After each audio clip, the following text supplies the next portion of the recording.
Live on tape, Work in Progress, a World at Work podcast about work, life, and everything in between. With award-winning radio host Tom Alexander and WorkSpan's Not Safe for Work columnist Charles Epstein. Here are your hosts, Tom and Charles. And welcome everyone to Work in Progress. My name is Tom Alexander, along with my partner Charles Epstein. Hey, Charles. Hey, Tom. How's things?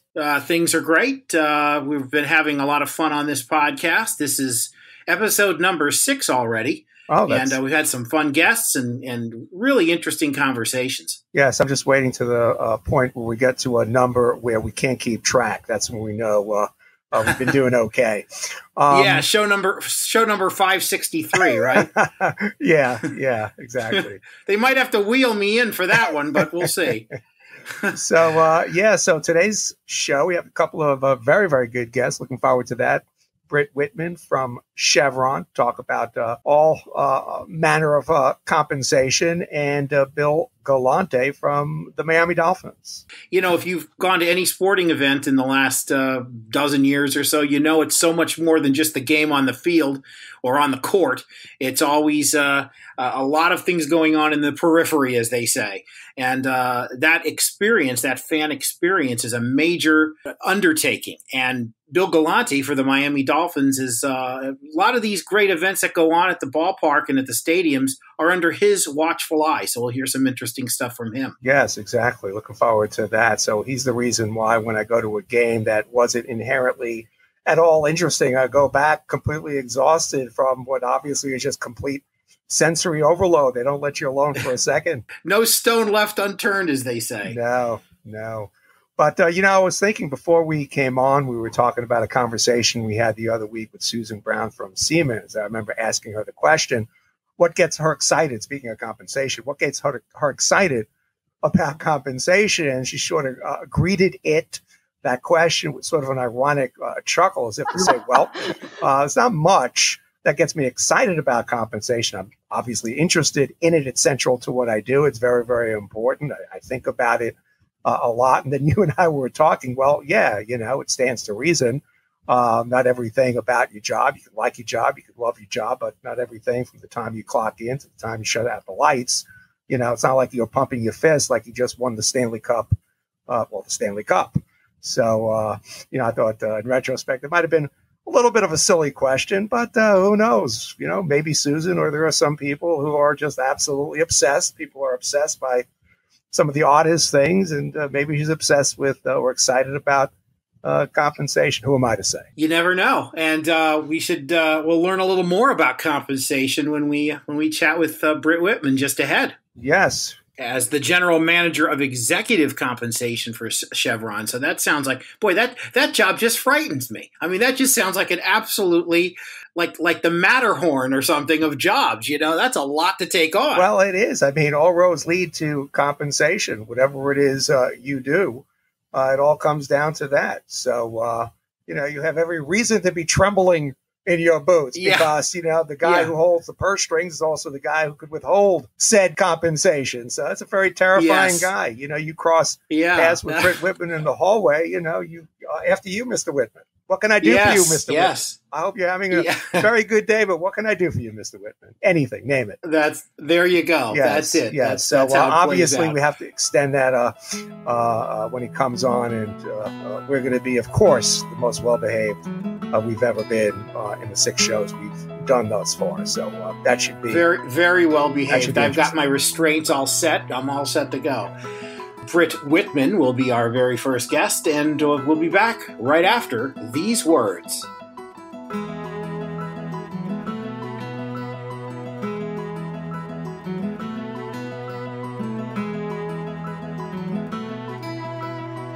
This is Work in Progress. There's more in a moment.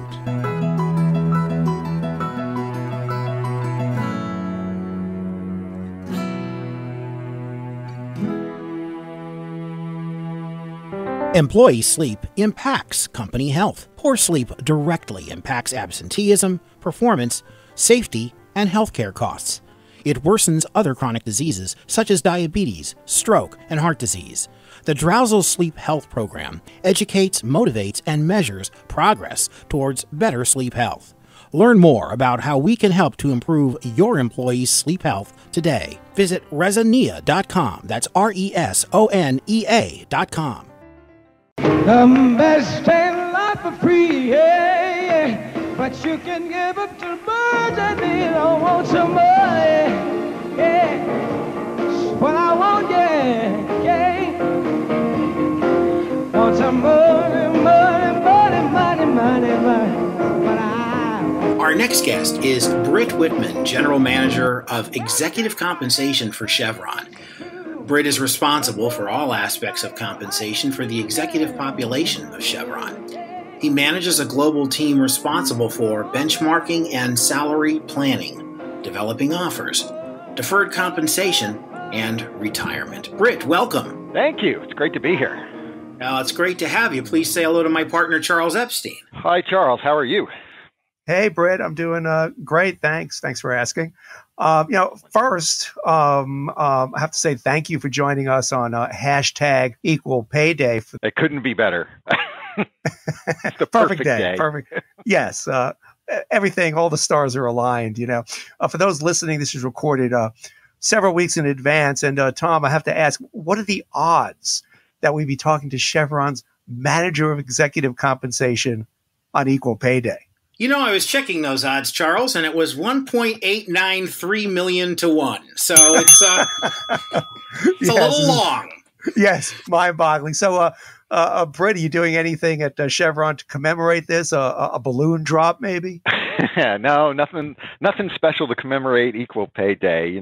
We actually did do something for International Women's Day. We took the Chevron logo and turned it into a W, which I know it's been done neat. Previously by other companies, but it's pretty cool. We had the head of the women's network, so we have a number of strong affiliation networks here, and the Women's Employee Network is one of them. And the head of that organization raised the flag for the day, and we got a whole new logo. It's not something we generally mess with, the corporate logo, so that was big. Unfortunately, nothing to commemorate Equal Pay Day. I think it kind of flew under the radar. So maybe next year. Yeah, I'm thinking maybe, Britt, showering your employees with buckets of cash. Though I have to say that might be a little too on the nose. Huh? Yeah. Well, we try to do that on a regular basis, but rather than make it a special one day. Yeah, there you go. It's not just one day a year at Chevron, but profits first, shareholders first. But we try to take care of employees, and that's one of the exciting things about my job. I love working in compensation. It's, as I tell people, it's the intersection of people and money, which I think is one of the most interesting places to play in the world. And I like to say my job is all about motivation, which makes me sound like an acting coach rather than a compensation professional, but that's kind of how I feel about it. The company says, do this, and we mean it, and I get to put the money where the mouth is and tell people, yes, that's what we actually want to do in the service of shareholders, of course. And when you do it, there will be rewards like money showered on your head, at least through electronic funds transfer. Ladies and gentlemen, we're speaking today with Brit Buckets of Cash Wittman. Wow, that could be dangerous. Every time I do show up to do training, though, it's generally well received, and I always say it's not me, it's the job, because people always think I'm going to bring samples. Understood. Before we get down to cases, if you will, I see that you studied history. Is that so? I did. I have a BA from Rutgers University in New Jersey in history. So it's something of a passion. My specialization was 20th century history, so it's a little more modern. But it's probably helped guide me through my career. It's kind of paying attention to what happened beforehand and finding new ways to approach things and solve problems. And as they say, those who ignore history are doomed to repeat it. So, indeed, the first time is tragedy, the second time is farce. But a little dueling quote action there. Nice. I tell you, for about the last year or so, I've been on this American President's Jag. I think it started with Grant, the Ron Chernow book, which is fantastic, and that came out of my 3-month obsession with Hamilton. You know, my daughter would absolutely stop. She would beg me to stop playing it. You know, she would tell me it would embarrass her when her friends came over. But I noticed that every time they came over, they were singing along. And I said, Caleb, but they're singing along. But yeah, but Dad, they have no choice. My name is Alexander Hamilton, and there's a million things I haven't done. But just you wait, just you wait. Yeah, it's tough. It's tough. Do you still have time, you know, to pursue this interest, to do any reading, or is that kind of tough to sneak in? Time's in short supply. I try. You know, it's funny you mentioned Hamilton. My kids have the soundtrack memorized too, so it's quite the phenomena. Last good book I read on history that I could recommend to you, especially if you're on a president's jag, is a book called Assassination Vacation. I think the author was Sarah Vowell. Oh. Yeah, and she writes, it's a very engaging writing style, and writes about all the assassinated and assassination attempts on presidents throughout the course of American history. And there were several, and so it's a fascinating read. Wow, this is the dark underside of Brit Buckets of Cash Whitman. Speaking of dark underside, comic books tend to run. It can be a little bit dark, and I understand that you're quite the collector. Isn't that a great segue? That is fantastic. Very deft. Listen, come on. You know, I've been doing this for weeks. I wanted to say game knows game, but you know, I probably shouldn't say that. Yeah. So there you go.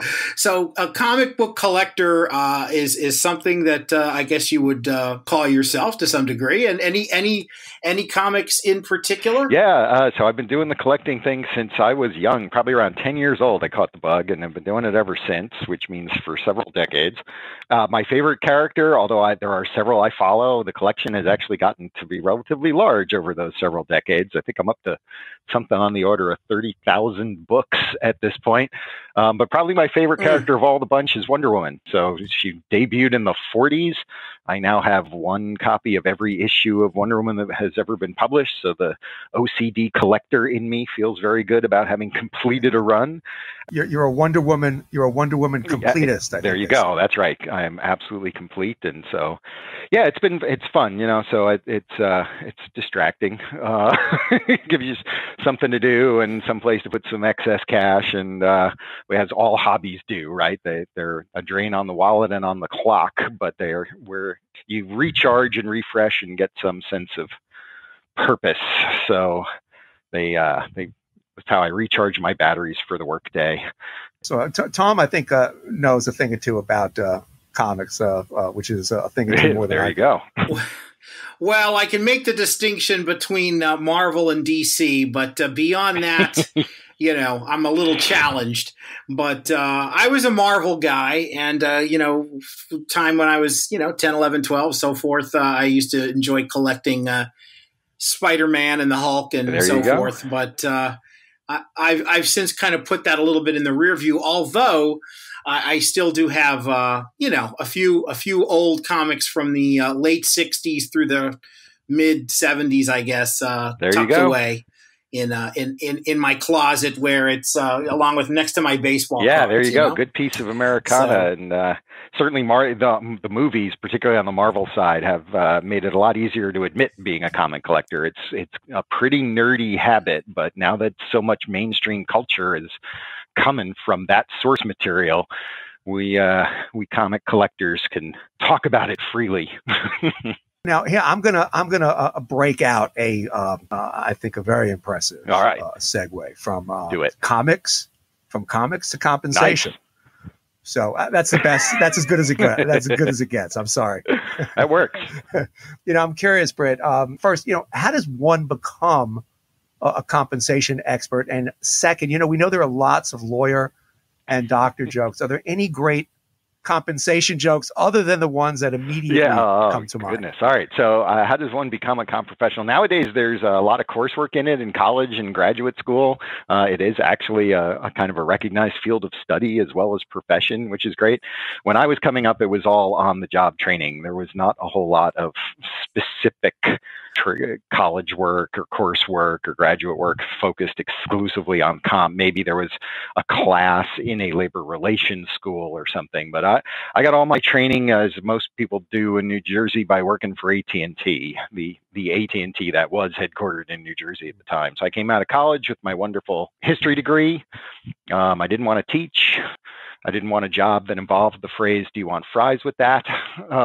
So I found myself temping at AT&T, and through a series of meeting people and getting interested in things, found my way into the executive compensation department and worked there for several years. And then when AT&T split itself in half into AT&T and Lucent, I wound up going with the Lucent side, and that created some opportunity because there were some single incumbent jobs that suddenly had to be replicated because now there was one on each side of the two company fence. And then I eventually worked my way west and moved to California, took a job with Cisco Systems, doing exec comp there, and then kicked around a number of tech companies, Cisco, Dell, Intel, and now I'm at Chevron. So still Bay Area, although Dell I was in Texas and Intel I was in Portland. So I've moved around the country a bit. But now I'm at Chevron, which is actually headquartered in the Bay Area. A lot of people think oil energy company going to be headquartered in Houston, but Chevron's origins are actually as the Pacific Standard Oil Company. So it has always been a San Francisco-based company, and that's where I am coming to you now from San Francisco in the Bay Area. Comp jokes? Wow, I wish I had a good comp joke for you. It's the kind of thing that I find at cocktail parties I actually don't talk about a lot, because not unlike the doctors and the lawyers, you start talking about your job. And if you say I work in compensation, the first thing that usually happens is you get the question, "That's a job?" And it's like, yeah. And they say, "Oh, so you're in payroll?" No, that's not actually it. But once you've managed to explain exactly what it is you do, you, of course, like doctors, then start have to giving diagnosis. When everybody starts saying, "Oh, you're a doctor, let me tell you about what's going on with me," you get to hear every comp complaint under the sun. So today's workforce is such a varied mix, and it runs the gamut in ages. And you're going to have conflict around a whole range of issues, and compensation is certainly front and center. So, do you find that different groups, different age groups, have different expectations? Do they have different expectations? And if you could generalize, what are they? The notion of generational differences has been around with every successive generation. So I come to it with a grain of salt, right? As people age, it's not unusual for things to become important to them that were important in the same way the previous generation was, right? Building a family, buying a house, all those kind of things. Having said that, I am seeing a real difference in the folks that are entering the workforce now and the folks that I expect entering the workforce in the next 10 years. And I think it's primarily around technology. We've had a lot of technology in the workplace in every company for a couple of decades now, but the folks that are entering the workforce now are, I think the term of art is digitally native. They have grown up in a world that has always been very digitally enabled. They expect it in their workplace, and it really does open up opportunities that did not exist for previous generations. And I think the workforce is going to be affected by it. Companies are going to be affected by it. And what I'm seeing is a demand for more remote. People seem less willing to move just for a job or keep moving because technology is helping to eliminate the differences in geography and in time and space, right? You've got a lot better video conferencing. You're doing recorded podcasts, 3 people that are not in the same room. So that stuff still has a long way to go before you have a similar experience remotely across like video conferencing that you do today. But the ROI of saving the cost of putting people in large office parks and making them fly to be together, as opposed to the loss maybe in fidelity and a little bit of the communications. I just think that's a tipping point. And of course, the video conferencing and just conferencing technology in general is going to continue to improve as we go. And you've got a group, again, that's just used to using it. I'm from the age of 3, you're doing FaceTime. It's not going to seem unusual to have to do a meeting on a video conference call. Whereas for some of the folks in my my demographic, we're still getting used to the idea of a camera pointed in our face all the time. So I think that's one. The remote and the digital enablement is one. I think there is a lot to be said about the fact that the nature of work is, the long tenured relationship. Sure. Most companies don't have DB plans anymore, long-time retirement plans. Chevron actually does. It's got great retention value, but it's under fire because the work value proposition for people entering the workforce now is not one company forever. I think they expect to work for multiple companies. They've seen parents that have worked for multiple companies now and been laid off and had to go get jobs and start second careers. I see a lot of people entering the workforce now saying, what am I specifically going to learn on this assignment or this job that I can then apply later on somewhere else? So I think you see a lot more contracting. I think that the nature of work is shifting to where people will be more project focused than career focused.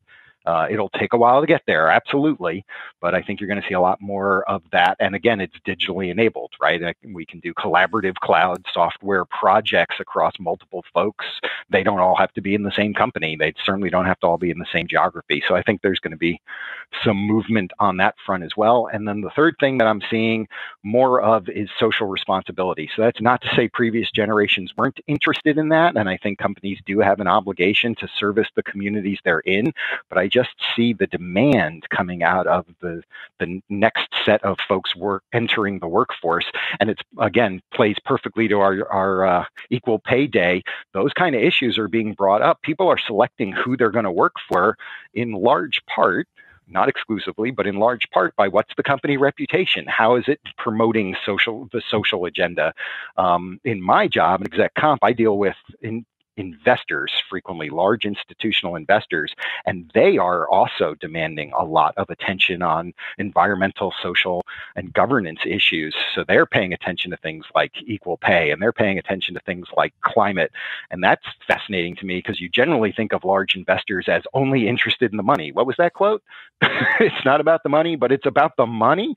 Well, it is. For some large investors, it's also about corporate social responsibility.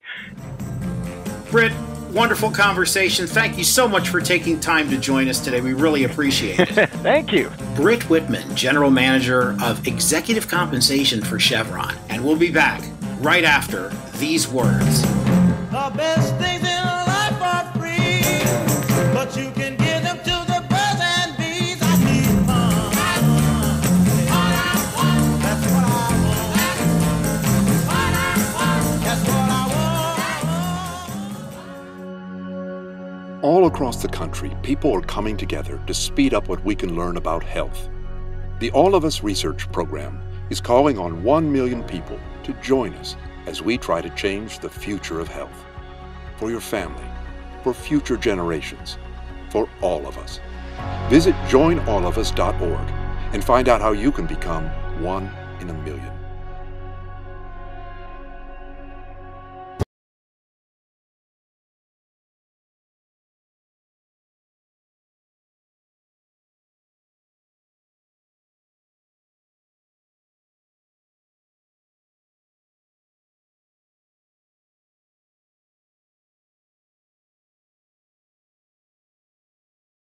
Going to any sporting event is a memory waiting to happen, but those memories just don't happen. It takes work. Our next guest has been enhancing the pro game going experience for decades, dating back to his time with the Chicago Cubs. He was also part of the earliest days of the Florida, now Miami Marlins, and continues with the Miami Dolphins. It's their Vice President of Guest Experience and VIP Services, Bill Galante. Bill, welcome. How are you? We're great. It's great to have you. Please say hello to my partner, Charles. Charles, how are you today? I'm doing well, Bill. Thanks for joining us today and making the time. We appreciate it. Thanks for having me. Yes, great.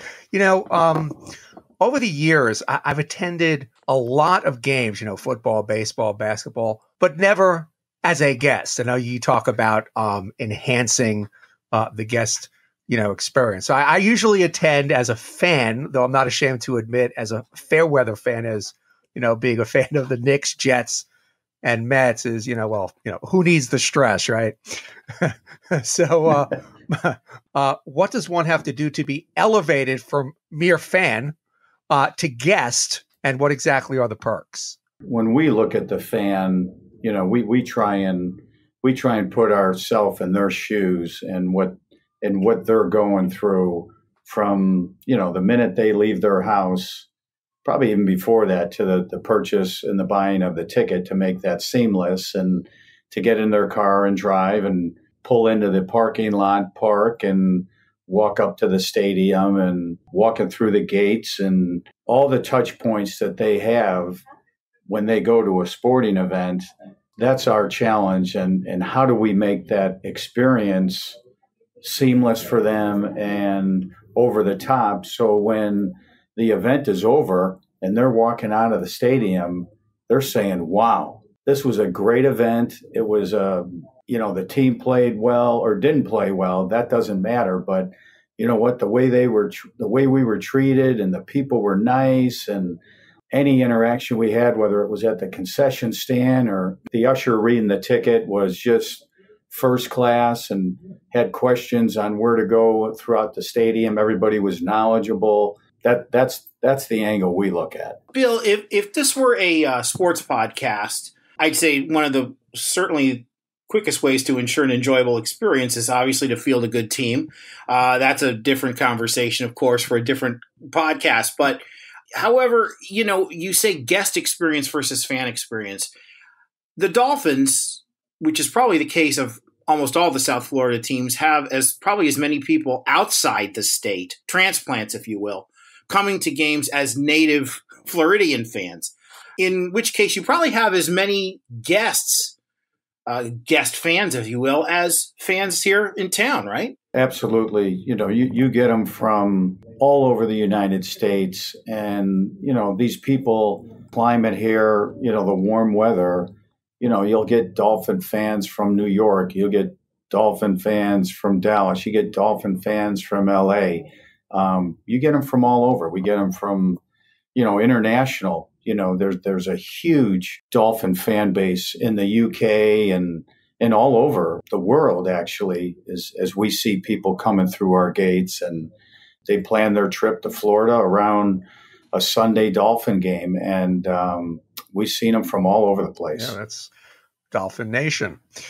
Back in the day, you'd go to a game and your focus was on, the game. The so-called entertainment portion was basically whatever stuff the organist pumped out between plays or at bats, a seventh inning stretch, and of course, anytime a fight that would break out in the stands. That was always highly entertaining. Today it's sort of an all-out sensory assault, explosions, dry ice, ear-splitting hip-hop, T-shirt cannons, everything but acrobats swinging from the rafters and clowns jumping out of Volkswagens.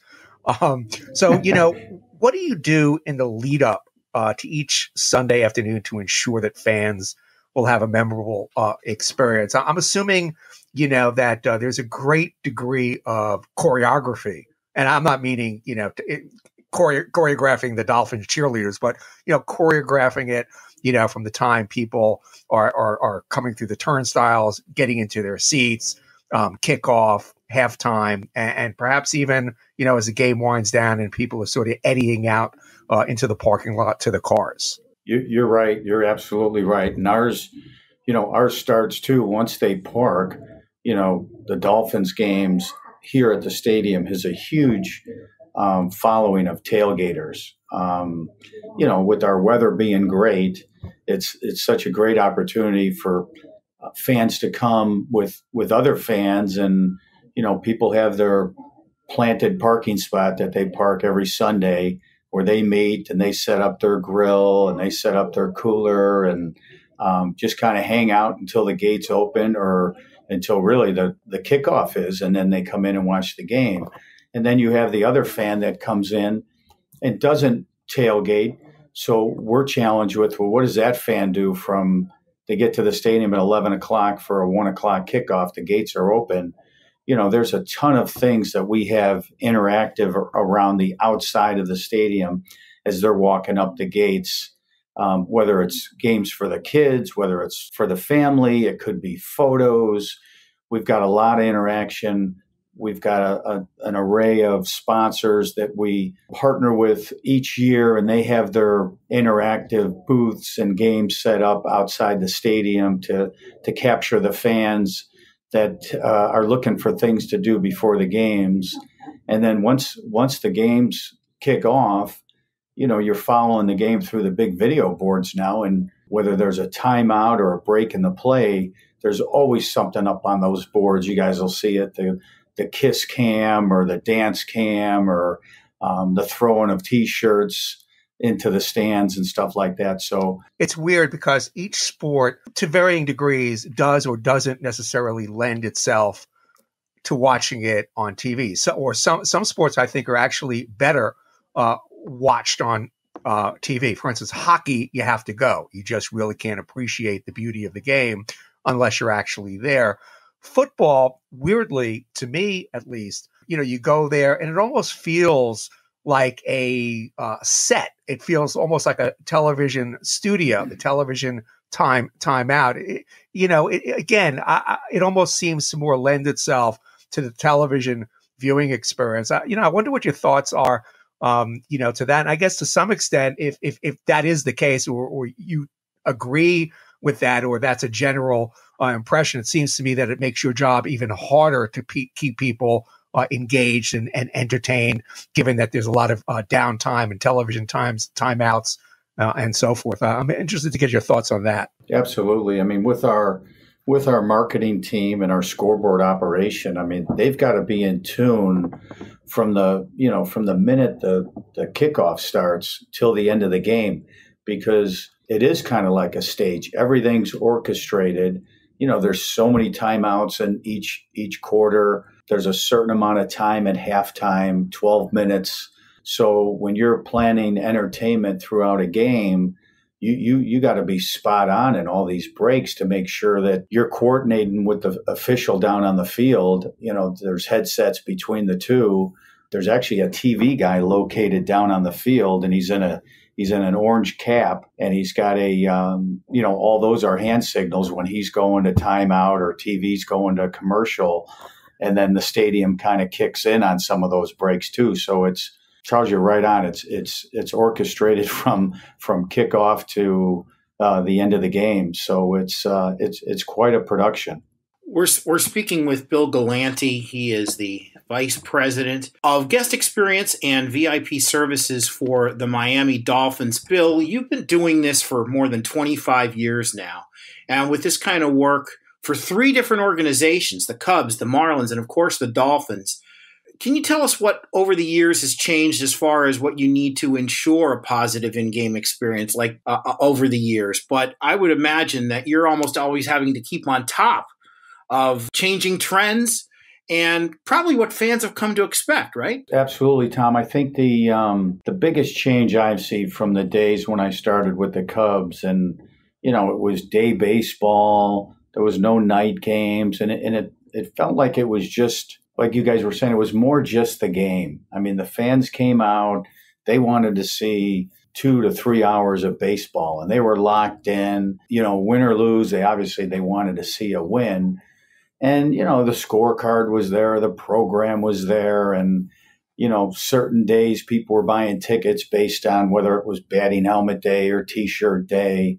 So you had some of the marketing and some of the sponsorship partnerships on those items that were part of the game too. But it seems like today, fast forward, there's so much going on around a game to really engage the fan. And it's changed where it's not just about what's going on the field, whether it's baseball or football in my experiences, but more about how can we engage the fan? I mean, how do we interact with them? How do we get them, to buy more Pepsi or beer or food? And, what else can we throw at them? I mean, everybody's got their phone now and everybody's got the app.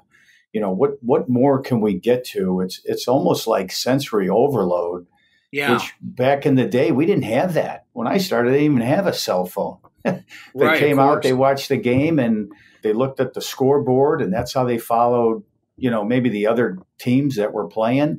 But it was all about the event on the field. And I think it still is to a certain extent, but there's so much other stuff that we're hitting people with. The football season begins after Labor Day and ends in late December, unless, of course, you go deep into the playoffs, or conversely, your team is struggling so much that the season effectively ends mid-October, present company excluded. What does the job entail in the off season? In my current position here, this thing's 365, and it's just you have 10 football home games, but we also have the University of Miami playing here. We also do concerts. We have international soccer. We're presently doing the Miami Open tennis, which is a 14-day straight event from 10 in the morning till, sometimes 1 to 2 in the morning, depending on how many rain delays you have. So there's really not a lot of downtime. Outside of those events, we do a lot of staffing, a lot of hiring. We do a lot of training. As you go from one season to the next, after the Dolphins season, you kind of regroup and, see what staff works, and always hiring new people. You're always training. You're always prepping for new seasons. So there's not a lot of downtime. You want people to eat more hot dogs and pretzels and so forth. I have one idea that may make your job a little bit easier. If we ever legalize marijuana down here, I think that could make that job a lot easier. The downside, of course, is you may have a vastly hungrier fan, but you may have a vastly more apathetic fan too. I mean, that's a pretty good idea. It's a good question. We are a no smoking stadium with the bowl, maybe with the legalization of the bowl, people can get the bong room. They can partake, and maybe that would increase a volume of concessions. That's a good point, Charles. That's great. Why are we selling more hot dogs and chips now? Well, yeah, we got a bigger group of people indulging. Yeah, that's all. Yeah, that's all it is. And of course, when you're sitting in the upper deck, you're not just high, you're really high. So that's anyway. You know what it is? It's we're all trying to get to the Super Bowl. Yeah, so maybe that's what it is. That's what it is. That's the Super Bowl. That is the Super Bowl. All right, I like that. That's a great idea. I think we gotta explore that. Once its legislation is passed. Look, folks, this is not your father's football game. If you go into a game today, what you're really looking at is a total fan experience. And again, that does not happen by accident. One of the great ringmasters in the entire NFL. Our guest has been the Vice President of Guest Experience and VIP Services, Bill Galante from the Miami.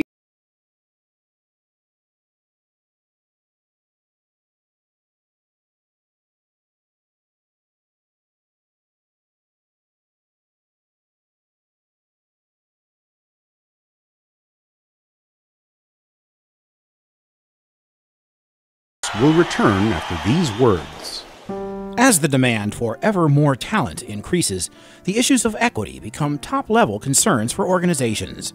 Comp teams are creating new playbooks to meet the challenge. For a growing number of organizations, those playbooks include job-based ranges that historically have been too burdensome to implement and maintain. Learn the trends driving adoption and how you can leverage them to attract and retain critical talent in PayScale's latest research. Visit us at payscale.com. That's payscale.com.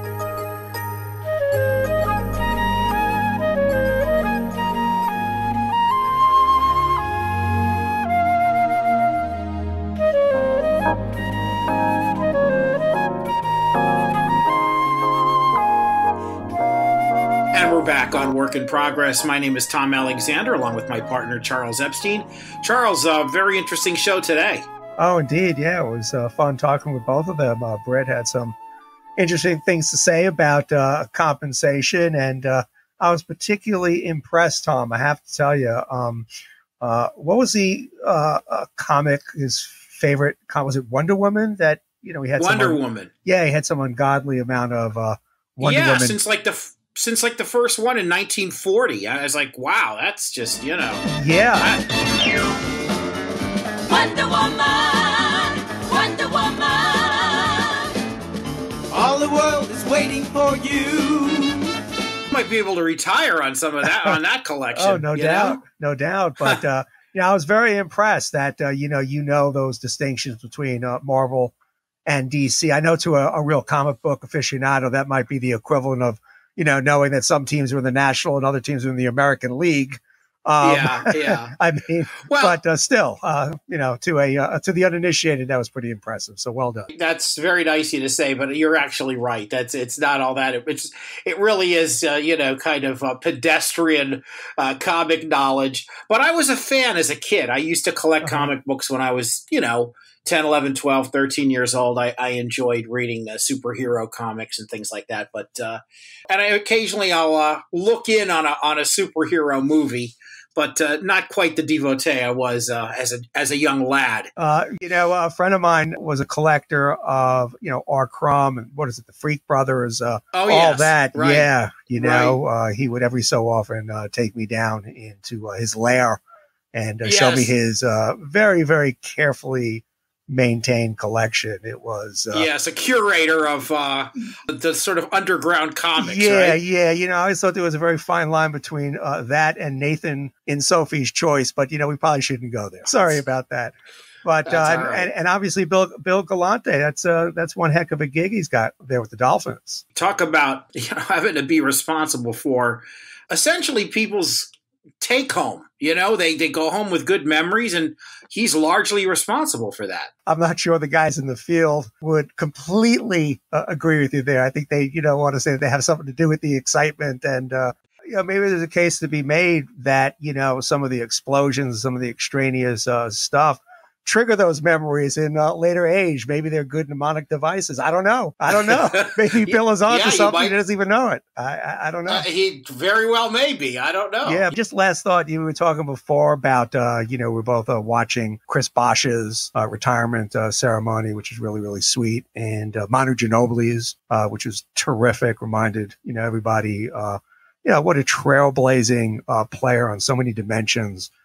This guy was, not least completely shattering the myth of what the European, or I guess in his case, South American or non-American player, was all about. But, all the other things that he brought. But in any case, so I guess I'm thinking this also because, the conversation with Brit, obviously within the compensation umbrella, retirement planning is certainly a piece of it. But, I'm thinking you're a fan. Let's say you're a Dolphins fan, Abe and Muriel Grossman, you're in your 70s. You've been fans of the Dolphins for many years, 50 years. And the Dolphins haven't been very good. And, doesn't look like they're going to be any good in the foreseeable future. Why not take them out of their misery? Make their waning years as comfortable as possible, and suggest that you commemorate them and retire them, from their fandom, so they could. That's lovely. That's what a heartwarming thought that is. I mean, they're coming to the game, and week after week of disappointment and agony. You're in your 70s, bordering 80. I think maybe it's time.